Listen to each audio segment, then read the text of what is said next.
Hello guys, সবাই কেমন আছো? আশা করি সবাই ভালো আছো। আজকে বোয়াল মাছের মাথা দিয়ে চালতা দিয়ে রান্না করব। বোয়াল মাছ কেটে দিয়ে পরিষ্কার করে নিয়েছি, চালতা কেটেছি, রসুন কুচি, কাঁচামরিচ কুচি, পেঁয়াজ কুচি নিয়েছি। এখন কড়াই বসিয়ে দিয়েছি সাদা তেল। তেলটা গরম হয়ে গেছে, দিয়ে দিব প্রথমে কালো জিরা। যেহেতু একটু টক রান্না করব, টক মাছের, সেই জন্য একটু কালো জিরা ফোড়ন দিব। বেশ কয়টা কালো জিরা দিয়ে দিলাম, এতে ভালো একটা ফ্লেভার আসবে এবং খেতে খুব ভালো লাগবে। দিয়ে দিলাম রসুন কুচি, দিয়ে দিলাম পেঁয়াজ কুচি। রসুন পেঁয়াজ একটু হালকা ভেজে নিব, খুব একটা লাল করব না। দিয়ে দেব 1 চামচ লবণ, 1 চামচ দিয়ে দেব হলুদের গুঁড়া, 1 চামচ দিয়ে দিব মরিচের গুঁড়া,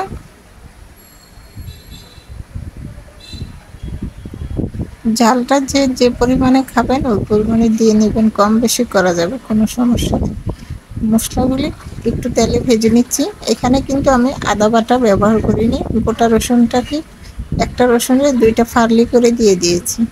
পানি দিয়ে মশলাটাকে একটু কষিয়ে নেব, এতে কালার আসবে খুব সুন্দর এবং খুব একটা ভালো সেন্ট আসবে। মশলাটা আমার কষানো হয়ে গেছে। এখন আমি কেটে ধুয়ে রেখেছিলাম মাছের মাথাটা, বোয়াল মাছের মাথাটা আমি দিয়ে দিব।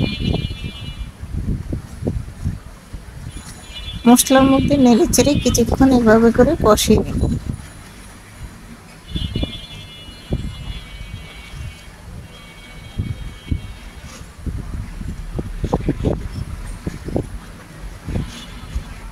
ভালো করে কষিয়ে নিতে হবে, মশলা এবং লবণটা যেন ভিতরে প্রবেশ করে মাছে।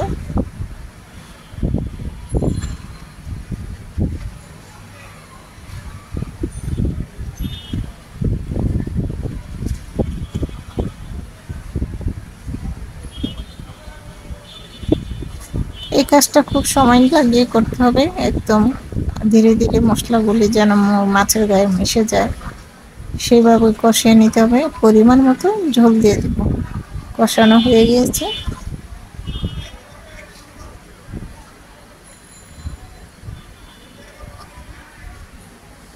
যেহেতু বোয়াল মাছের মাথার ঝোল করব, টক ঝোল, সেই জন্য একটু ঝোলের পরিমাণটা বেশি করে দিয়েছি।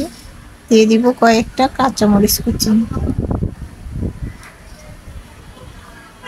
কাঁচামরিচটা দিয়ে আলতো করে নেড়ে চেড়ে দিলাম, বলক আসা পর্যন্ত অপেক্ষা করব। বলকটা চলে আসছে, আবার একটু আলতো করে নেড়ে চেড়ে দিব।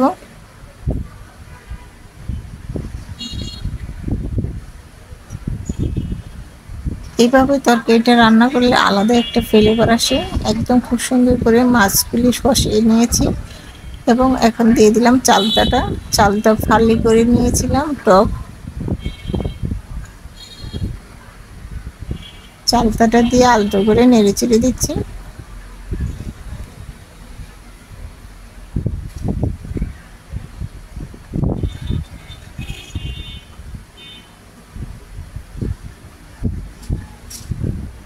পাঁচ মিনিট ঢেকে রান্না করব। 5 মিনিট পরে ঢাকনাটা তুলে আলতো করে নেড়ে চেড়ে দিব। খুব সুন্দর হয়ে গেছে আমার রেসিপিটা, খুবই সুন্দর এবং লোভনীয়। আমি কিন্তু আর কোনো মশলা ব্যবহার করব না, রিয়েল এইভাবে করে রান্না করে খেয়ে দেখবেন একবার হলে, খুবই ভালো লাগবে। তরকারিটা হয়ে গেছে, চুলাটা অফ করে দিয়েছি।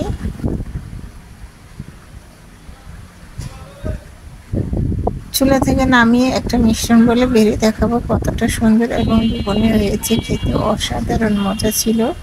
আমি একটা মিশ্রণ বলে বেড়ে দেখাচ্ছি। এই গরমে এইভাবে করে টক তরকারি রান্না করে খেলে খুবই ভালো লাগে। একদম কোনো দিকে তাকাবে না, 2-3 প্লেট ভাত এমনি অনায়াসে খাওয়া যাবে। আমার এই রেসিপিটা যদি ভালো লেগে থাকে, আমার ইউটিউব চ্যানেলে লাইক এবং লাল বাটনে টিপ দিয়ে দেখবে, তাহলে নিত্য নতুন রেসিপিগুলি তোমাদের কাছে পৌঁছে যাবে। আমার ইউটিউব চ্যানেলের নাম কিচেন স্টোরি বাংলা। সবাই ভালো থাকবে, সুস্থ থাকবে, নিরাপদ থাকবে।